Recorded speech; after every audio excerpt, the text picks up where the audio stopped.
பஹல்காம் பயங்கரவாத தாக்குதலை அடுத்து இந்தியா பாகிஸ்தான் இடையே போர் பதற்றம் அதிகரித்துள்ள சூழலில் பாகிஸ்தான் கோரிக்கையை ஏற்று ஐநா பாதுகாப்பு கவுன்சிலின் அவசர கூட்டம் கூடியது.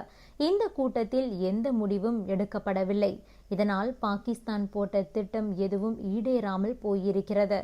அதே நேரத்தில் பாகிஸ்தானுக்கு ஒரு மிகப்பெரிய ஏமாற்றமும் ஏற்பட்டிருக்கிறது. அது பற்றி பார்க்கலாம்.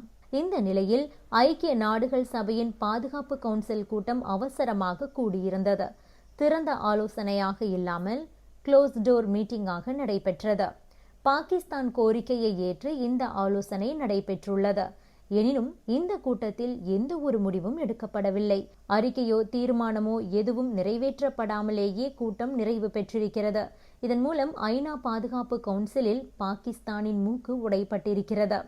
இதற்கிடையே ஐநா பாதுகாப்பு கவுன்சில் கூட்டத்தில் பாகிஸ்தானிடம் உறுப்பு நாடுகள் சரமாரி கேள்விகளை எழுப்பியதாகவும் தகவல் வெளியாகியுள்ளது.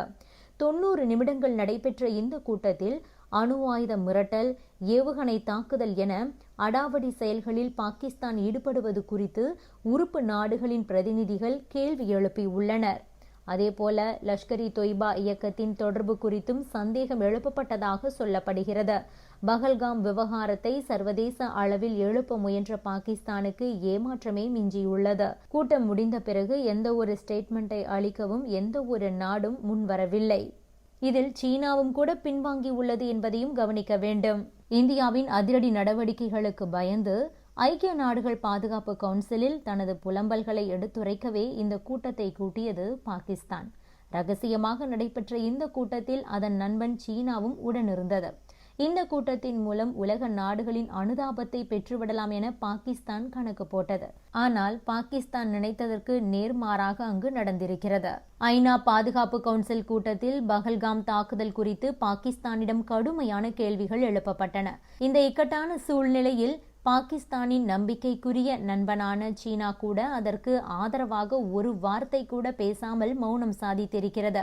சீனாவின் ஊடகங்களும் பாகிஸ்தானுக்கு ஆதரவாக ஒரு செய்தியை கூட வெளியிடவில்லை என்பதும் குறிப்பிடத்தக்கது. அமெரிக்காவோடு மோதல் போக்கு உள்ள நிலையில் சீனாவுக்கு இந்தியாவின் மார்க்கெட் என்பது மிகவும் தேவையான ஒன்று. எனவே இந்த முறை பாகிஸ்தானை சீனா கைவிடும் என்றுதான் தெரிகிறது.